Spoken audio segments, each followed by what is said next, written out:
오늘은 사회에서 어린이날이라 부르는 날이기도 합니다. 교회는 전통적으로 5월 첫째 주일을 어린이 주일로, 그리고 둘째 주일을 어버이 주일로 지켜오곤 했습니다만, 올해도 이번 주 수요일이 어버이날로 사회에서 지키고 있기 때문에 다음 주일이 되면 이미 어버이날이 지나고 난 이후가 되어지는지라 오늘 우리들의 자녀들 그리고 우리의 부모님들에 대한 것들을 함께 생각해 보는 그런 시간을 갖고자 합니다. 5월이 되면 가정의 달이다 이래서 많은 곳에서 우리 가정의 회복이 있어야 된다 이런 이야기들을 많이 합니다. 그러나 사실은 5월에만 그런 얘기를 하는 것이 아니라 이제는 우리나라 사회만 하더라도 연중 계속해서 가정의 회복이 지금 절실하다 이런 것을 부르짖는 얘기가 우리 교회 공동체 안에서만이 아니라 우리 사회 전반에 여러 각계각층에서 그 부분을 문제로 지목하고 그 부분에 대한 진단 혹은 처방들을 이야기하고 있습니다. 그만큼 가정의 회복이 절실하다는 거죠. 왜 이런 현상들이 벌어지는가? 왜 그들은 그런 생각을 하는가? 사실 우리 인간들 인류 사회에서 일종의 마지막 보루가 있었습니다. 사람들이 악을 행하죠. 참 그러지 않으면 좋겠는데 곳곳에서 여러 형태의 죄악들을 어느 시대든 어느 사회든 행해 오고 있습니다. 그러나 그럴지라도 인간이 욕심에 사로잡혀서 죄의 유혹에 빠져서 어떤 등등 이유들이라 하더라도 그래도 사람이라면 자기 부모를 해야 하는 일은 하지 않는다. 또 자기 자녀를 해야 하는 그런 부모는 이 세상에 없다. 이것이 우리 인간들의 보편적인 생각이었습니다. 근데 그것이 이제는 제가 이런 이야기를 여러분에게 전달하기가 민망하도록, 왜냐하면 안 맞다는 거죠. 우리는 지금 이제 충격이 되지도 않을 정도로 정말 평생에 단 한 번 그런 얘기를 들었다면 그런 일도 일어날 수 있는가 이렇게 우리가 생각을 할 텐데 이제는 그럴 정도의 수준이 지난 너무나 일상적인 여타의 범죄의 얘기를 듣는 것처럼 부모가 자녀를 해야 하거나 심지어 자녀가 부모를 해야 하는 일들의 얘기들을 우리들이 듣고 있는 형편이다 하는 겁니다. 이런 일이 일상적으로 빈번하게 일어나다 보니 굳이 5월이 아니라 하더라도 또 기독교인들이 아니라 하더라도 이러다가 우리 인간 사회가 어떻게 될 것인가? 가정의 회복이 절실하다. 이런 이야기들을 하고 있는 겁니다. 자, 이 문제에 대해서 일반 사회에서 이런 진단들을 내려놓습니다. 자, 이것이 기독교 신앙과 지금 다른 얘기를 제가 하는 게 아닙니다. 이제 교회 안에서만 이런 얘기를 하고 있는 것이 아니라고 제가 지금 강조를 하고 있는 겁니다. 일반 사회에서도 지금 하고 있는 것이 지금 현대 사회에 벌어지고 있는 모든 문제들의 가장 그 기초 핵심에는 가정의 해체의 그 원인이 있다. 이렇게 이야기를 하고 있어요. 그럼 우리 성도님들 이 말이 잘 언뜻 이해가 안 되실 수도 있을 거예요. 우리 가정 멀쩡한데 말이죠. 내 배우자도 있고 부모님 계시고 자녀들 형제들이 있어서 이렇게 가족을 가족으로 한 가정으로 잘 지내고 있는데 무슨 가족의 해체가 일어나고 있다 하느냐 하는 겁니다. 실상의 느낌이 그렇다 이 말이에요. 전 시대에 보면은 소위 그 가문 그리고 가정 이것에 의해서 개인이 희생되던 시절들이 많았죠. 이 자리에 계신 분들도 아마 예컨대 맏아들 혹은 뭐 아들, 뭐 그것이 맞이 아니라 하더라도 여형제들이 위에 있다 하더라도 가정의 모든 자녀를 다 학교를 보낼 수가 없었다면 첫째나 혹은 맏아들, 뭐 아들 이런 사람을 한 명을 집중해서 어떤 후원하고 뒷바라지하고 투자하는 그런 형태가 우리 시대에도 익숙하게 있었죠. 그럼 또 어느 정도는 그 한 사람이 또 나머지 가족을 책임지는, 물론 뭐 우리 부모님이 저렇게 우리 오빠한테 모든 것을 다 올인했는데 자기 잘 되고 나더니 올케 언니만 귀한 줄 알지 뭐 우리 형제들을 부모를 내몰라 한다 뭐 이런 얘기들도 뭐 우리 귀에 뭐 심심치 않게 익숙하게 들려지는 그런 얘기들일 겁니다. 그 시절에는 그냥 형제들 가운데서 우리 집안을 일으키기 위해서 이 한 사람, 그것이 뭐 오빠이든 남동생이든 혹은 뭐 경우에 따라서는 아주 드물지만 딸을 그렇게 하는 경우도 있겠죠. 그러면 나머지 형제들은 그걸 참고 뭐 인내하고 그것을 그런 줄 알고 뭐 그렇게 함께 집안을 위해서 우리 아예 가문을 위해서 희생하는 뭐 그런 개념들이 우리 사회에 익숙했었죠. 조금 더 시대를 거슬러 올라가면 한 사람이 반역을 일으키게 되면 그 집안 3족이 다 멸합니다.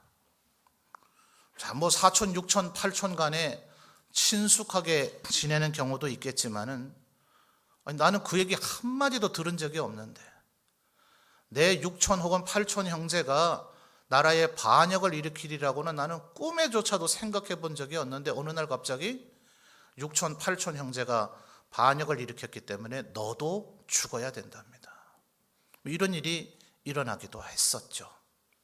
또 뭐 우리나라에도 뭐 그런 개념이 그대로 산농공상이라 이래서 부모가 양반이면 그 아래 사람은 뭐 사서삼경을 잘 익히든 못 익히든 양반으로 살아가는 거죠.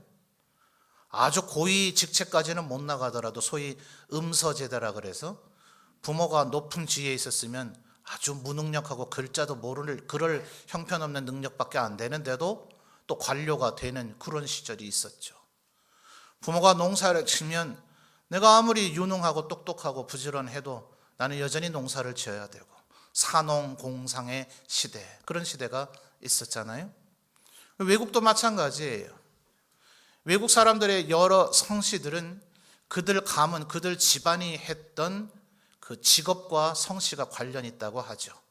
대장장이었던 스미스, 빵을 구워서 팔았던 베이커, 뭐 이런 등등 말입니다.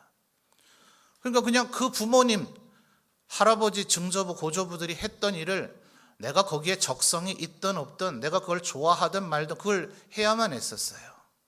또 국가에다가 특산물이나 세금을 바치는 일들을 같이 해내야 했거든요. 그러니까 빠져나가면 안 돼요.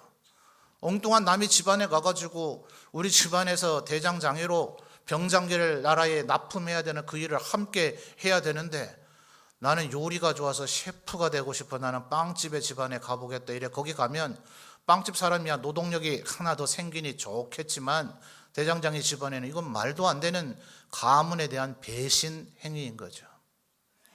그러니까 한 사람의 개인의 어떤 인격, 개성, 그들의 재능 이런 것이 깡그리 무시되는 가문과 집안을 위해서 소위 대를 위해서 개인을 희생해야 되던 시절이 과거에 많이 있었습니다.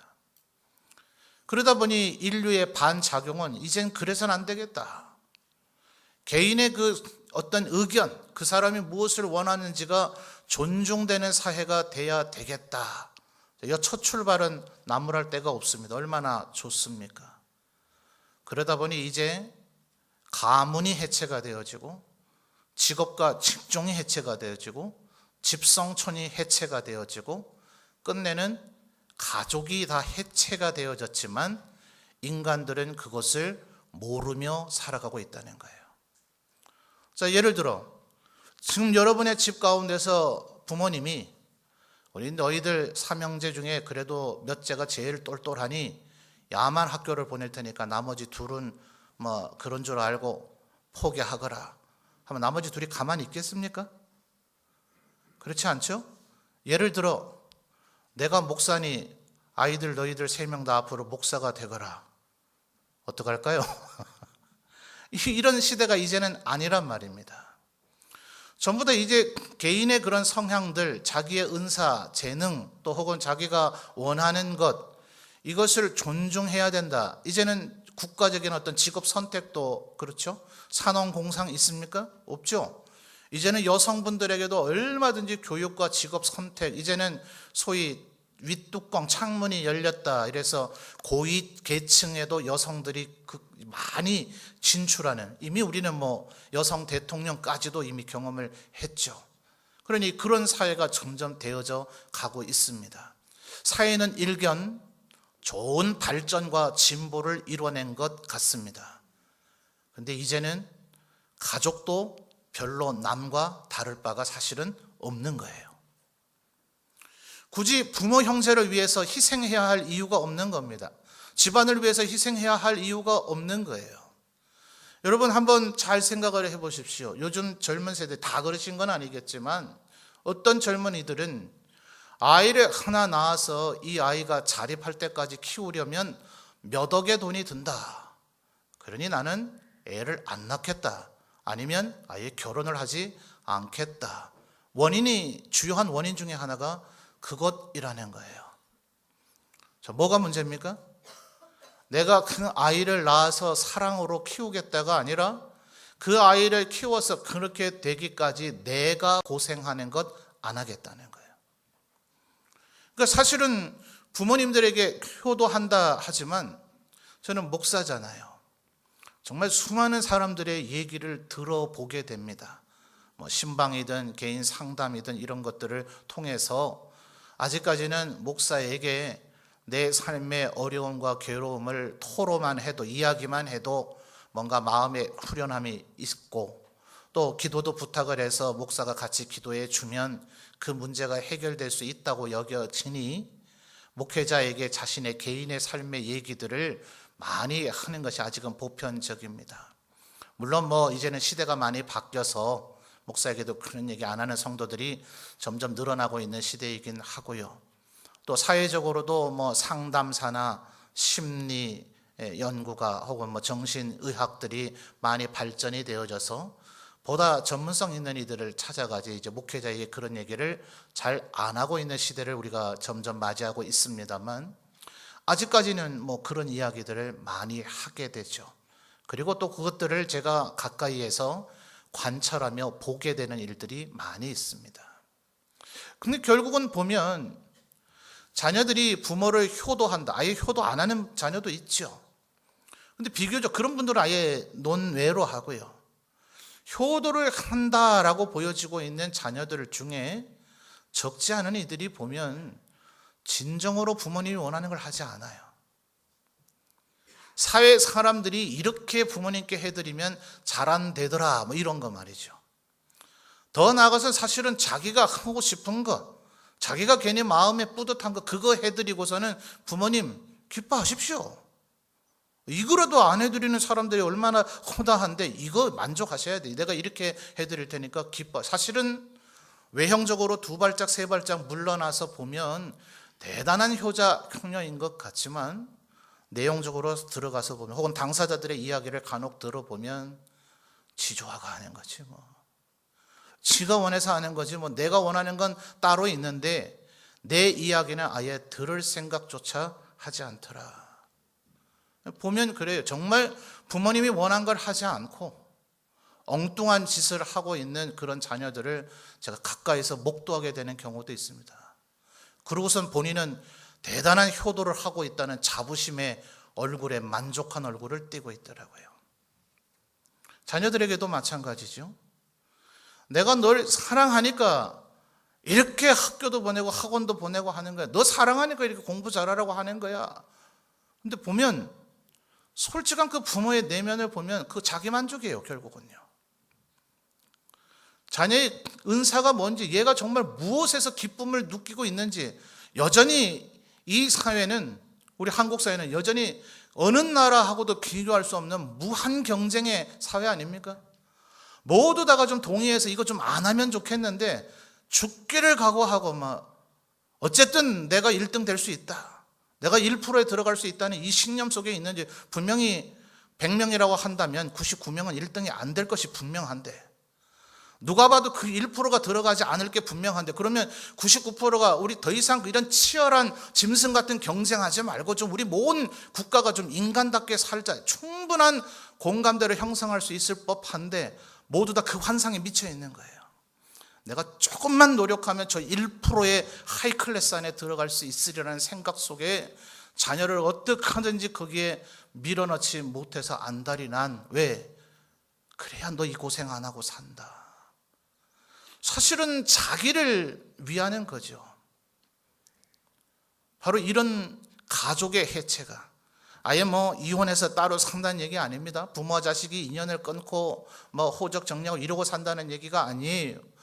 그냥 한 집 안에서 남들이 볼 때는 멀쩡한 행복한 가정처럼 살고 있어요. 그러나 그들에 대해서 서로를 생각하는 그 마음들이 이제는 예전의 가문이나 그런 집안, 그런 형태도 되지 못한다. 내 만족이면 되는 거죠. 내 기쁨이면 되는 거예요. 내가 제일 좋으면 그러면 모든 것이 다 되는, 사실은 그런 가운데서 살고 있다 보니 가족들 가운데서도 더 이상 사랑도 용서도 희생도 이런 것이 경험되지 못합니다. 여러분, 누가 나를 돌봐줍니까? 이 세상에 누가 나를 위해서 희생합니까? 그것이 부모와 자녀 그리고 형제간에서 그것이 사라져버리면 이 세상 말 그대로 정말 그 어디에서도 이런 것을 경험해 볼 길이 없는 거죠. 여기서 인간들의 심각한 문제가 점점 생겨집니다. 공해 때문일까요, 여러분? 소위 미세먼지나 공해나 환경오염 때문에 지금 이 현대인들에게 이런 어떤 정신적 질환이나 우울증이나 불면증이나 또 요즘 사회에서 가장 이슈가 되고 있는 조현병이라든지 등등의 이런 심리와 정신적 질환들이 과연 환경오염이나 이런 것들 때문에 생겨나게 되겠냐고요. 그것이 일부 영향을 미치기는 하겠지만 적지 않은 사람들이 진단하는 바, 그것은 실상은 가족의 해체다. 가족 같지 않은 가족을 가족이라 여기면서 살고 있기 때문에 그 어디에서도 그 사람은 어루만져지고 용서와 섬김을 맛보지 못한 채 살아가고 있기 때문에 가족 내부에서도, 차라리 외부의 사람이라면 또 그렇게 안 할 수도 있을 그런 참상들이 우리 가운데 일반적으로 지금 벌어지고 있는 것이다. 각종 모든 문제, 한때 통계 수치가 과연 제대로 낸 것이 맞느냐 이런 얘기도 있었습니다만, 2가정이 결혼하면 1가정이 이혼한다.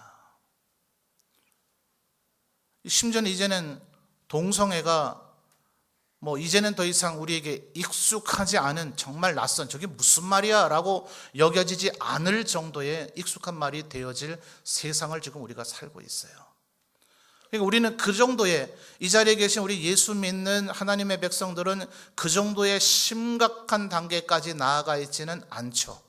그러나 우리도 일정 부분 거기에 이 안 좋은 일에 기여를 했다고 할 수 있는 것이, 내 마음이 여전히 나 중심적 사고를 갖고 있다면 우리도 그들과 50보 100보의 차이일 뿐 별반 차이가 없다 이 말입니다. 사실 지난 세기에 이런 어린이날이네 어버이날이네 이런 것들이 다 제정이 되어졌죠. 급격한 산업화 문명화를 거치면서 영유아기 어린이들까지도 노동을 시키는 일이 있습니다. 지금도 아프리카를 비롯한 아주 열악한 국가에서는 그러고 있습니다. 그러니 아이들의 성장이 제대로 안 되거나 각종 질병 사고에 노출되어져서 그 인생 자체가 아예 파괴되어 버리죠. 당장 오늘의 돈 몇 푼을 벌기 위해서. 그래서 국가와 사회가 그 아이들을 책임지고 몇 살 이하의 어린이에게는 노동을 시키면 안 된다는 법률들이 제정되기 시작하면서 어린이들을 보호하고자 하는 어린이날들이 제정이 되어집니다.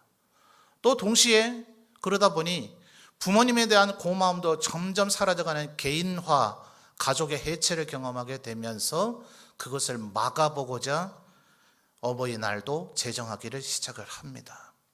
출발들은 언제나 좋아요. 근데 이제는 어찌 됐습니까? 저 어릴 때만 하더라도 어린이날이라는 게 뭔지 솔직히 몰랐어요.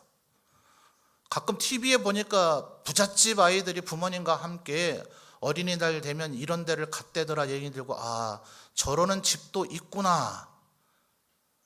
그 비슷한 일이 저희 가정에서 이루어지면, 와, 나에게도 이런 날이 있을 수 있구나 하는 대단히 감사한 날이었습니다. 지금 요즘 어린이들 어떻습니까?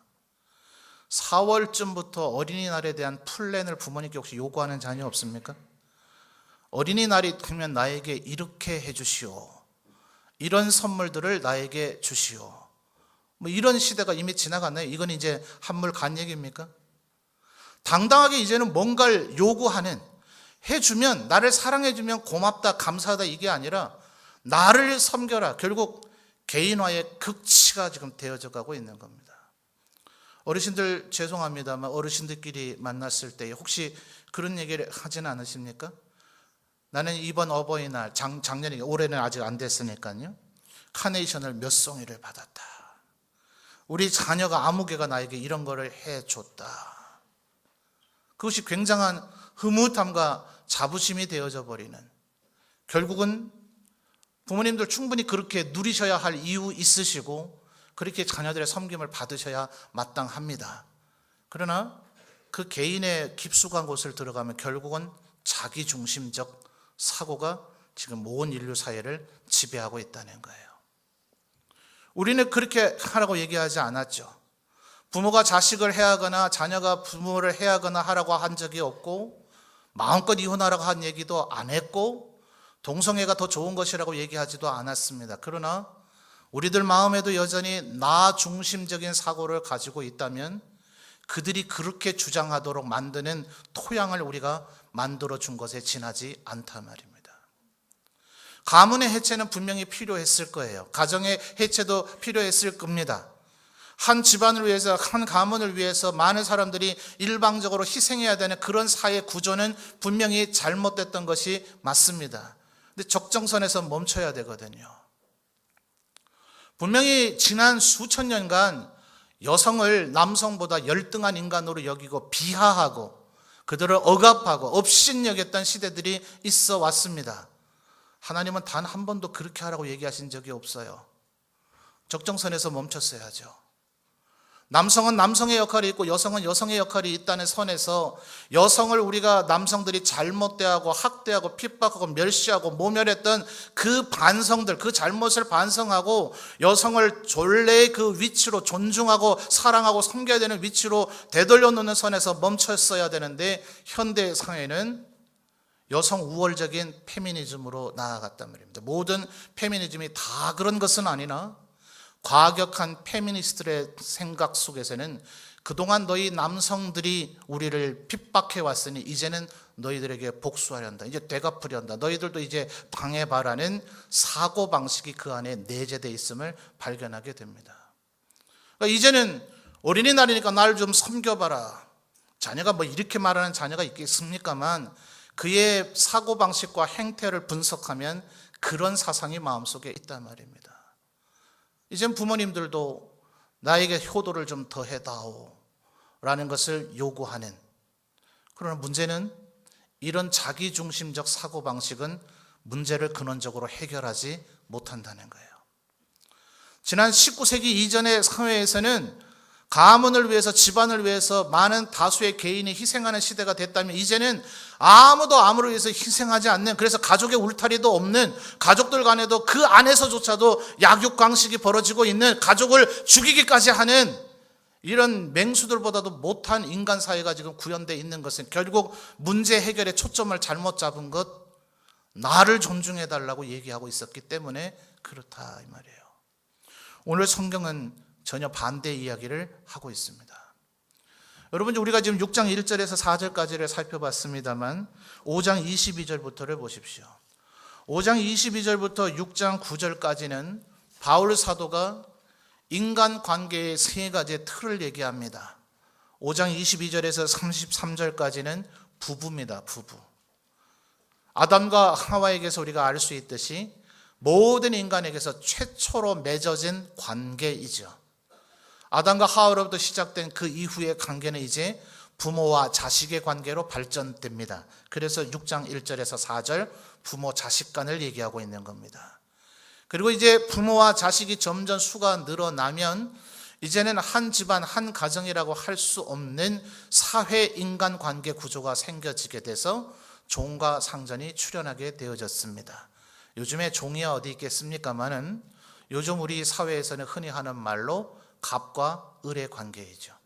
이게 인간 사회를 구성하고 있는 가장 더 축소시킬 수 없는 가장 뼈대의 핵심의 구조입니다. 부부, 그리고 부모, 자식, 그리고 갑과 을의 관계는 어느 사회, 어느 공간에서나 존재할 것입니다. 각각의 용어들은 다릅니다.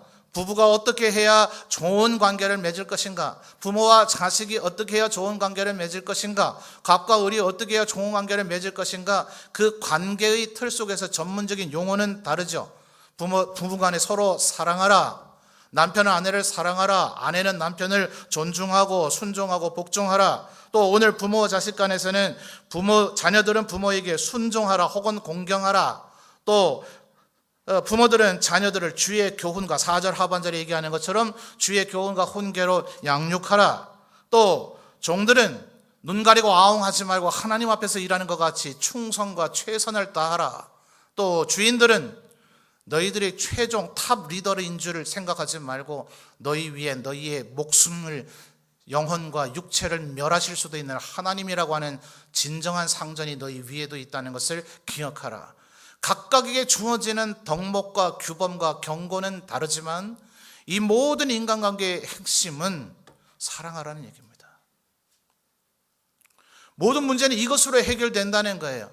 가문을 해체한다고, 가족을 해체한다고, 배우자를 바꿔서 새로운 배우자를 만든다고, 부모 자식을 없애버린다고 문제가 해결되는 것이 아니라 그것은 우리를 공멸하고 멸망의 길로 가게 만드는 것이고, 하나님께서 우리에게 창조 때부터 제시했던 것은 남자와 여자를 만드는 것은 서로 섬기라고 하십니다. 그러므로 사랑하는 성도 여러분, 이 자리에 부모님들 계시다면 5월 8일을 너무 기다리시기보다는 그때도 그저 자녀들을 더 사랑하십시오. 이 자리에 영유아기의 어린아이들, 오늘 이미 아침부터 부모에게 뭐 해내라 졸라된 아이들이 있었는가 모르겠습니다. 아이들 너무 어린 아이들은 어쩔 수 없죠. 그러나 아직 부모님이 계시다면 여러분 부모님에게 더 효도하고자 하는 자녀의 자세를 한번 가져보시기를 바랍니다. 그게 문제를 해결하는 열쇠이다 하는 거죠.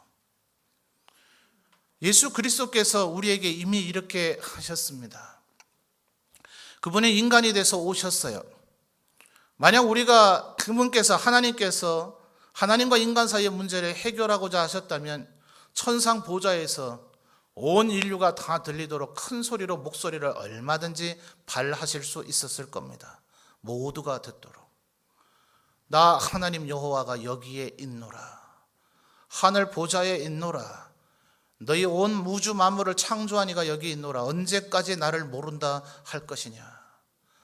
언제까지 내 말에 불순종하고 거역하며 살 것이냐.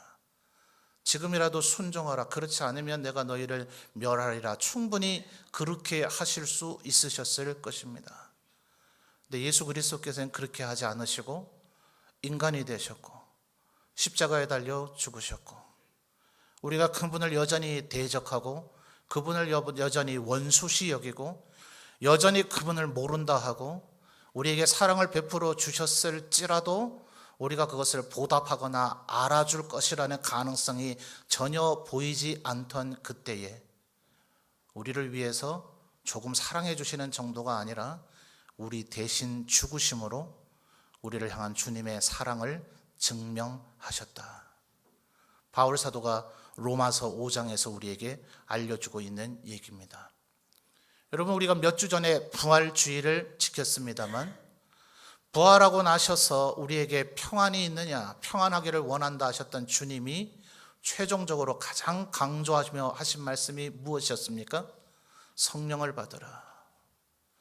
너희들은 내가 했던 일도 할 것이고 나보다 더 큰 일을 할 수 있을 것인데 성령을 받으라. 그러시며 바울 사도가 얘기하고 있는 바대로 성령의 9가지 열매 중에 사랑이 있더라 하는 겁니다. 그러니 여러분, 부모님과 자녀의 관계, 우리의 가정을 되살리는 것, 우리 국가 사회가 다시금 더 좋은 사회가 되도록 만드는 것은 진정한 사랑이 무엇인지 아는 우리 하나님의 백성들이 더 힘써 사랑하는 것에서 이 나라와 사회에 소망이 있게 되어질 줄 믿습니다. 여러분의 가정의 회복들도 혹시 여러분 그저 배우자들을 볼 때 대면하지는 않습니까? 혹시 자녀를 볼 때 이제 더 이상 뭐 어떤 기대감이 없지는 않습니까? 혹시 부모님을 뵈면서도 그저 남을 보는 것과 별반 다르지 않는 그런 감정 속에 혹시 살고 있지는 않습니까? 다들 안 그런 척하고 있지만 실질적으로 마음을 완전히 열어놓은 데서는 그런 내 마음을 내가 어찌하면 좋을지 모르겠다라고 얘기하는 분들이 적지 않은 것이 지금이다 하는 거예요. 각종 그 상담과 심리 단체들에서 얘기하고 있는 통계치는 이 자리에 계신 분들도 적지 않은 분들이 그런 냉랭한 가족 속에서 살아가고 계시다는 거예요. 바울 사도가 갈라디아서에서 계속해서 우리에게 얘기합니다. 너희들이 하나님의 자녀가 됐다면, 예수 그리스도를 믿는 자가 됐다면 이것은 성령으로 시작한 것이 분명하다. 성령으로 시작했거늘 이제 육체로 마치려고 하느냐. 성령으로 시작했다면 성령으로 열매 맺어서 성령으로 천국에 들어가야 된다라고 이야기하고 있습니다. 그래서 어떤 신학자들은 갈라디아서 그 5장의 성령의 열매가 우리들이 천국으로 들어가게 되는 열쇠라고까지 이야기합니다. 여러분, 어떤 과거 꽤 오래전에 우리나라 예능 프로에 이런 것이 있었어요. 굉장히 두꺼운 스티로폴에 사람의 모양을 이렇게 파놓고 뒤에는 풀장입니다. 굉장히 빠르게 그 스티로폴이 다가옵니다. 그러면 그 구멍 뚫린 모양대로 내 몸을 만들지 않으면 그 스티로폴 기기에 밀려서 나는 풀장에 빠지게 됩니다. 근데 어떨 때 제가 기억이 선명히 나는 것은 저보다 더 등치가 굵은 개그맨 남자가 서 있었는데 허리가 얼마나 가늘게 되어 있는지 몰라요. 통과돼요? 안 돼요? 안 됩니다. 그대로 밀려서 그냥 빠지는 거죠. 말하자면 성령의 열매는 바로 우리가 천국을 들어가는 그 통과하는 그 몸매를 우리가 만들어내느냐를, 그 지침을 우리에게 주고 있는 것이라 하는 겁니다. 오늘 어린이날이니 나에게 사랑을 주십시오. 오늘 어버이날이니 나에게 사랑을 주십시오. 아니요, 그러고 있을 여유가 없습니다. 더욱 힘써 사랑하십시오. 오직 우리가 하는 그 사랑과 섬김이 우리를 하나님의 자녀가 되게 만들고 천국으로 들어가는 열쇠를 손에 쥐게 만들어 줄 것입니다. 성령으로 시작했으니 성령으로 우리의 삶을 맞춰 나가시는 우리 모든 성도들이 되시기를 주님의 이름으로 축원합니다. 오늘 얘기 이해가 되십니까? 일부 마치고 나서 누군가에게 물었더니 오늘 설교는 너무 어렵다 그러더라고요. 한마디로 정리하겠습니다. 바라지 말고 사랑합시다. 그러면 우리 가정은 천국으로 바뀌게 되어질 줄 믿습니다.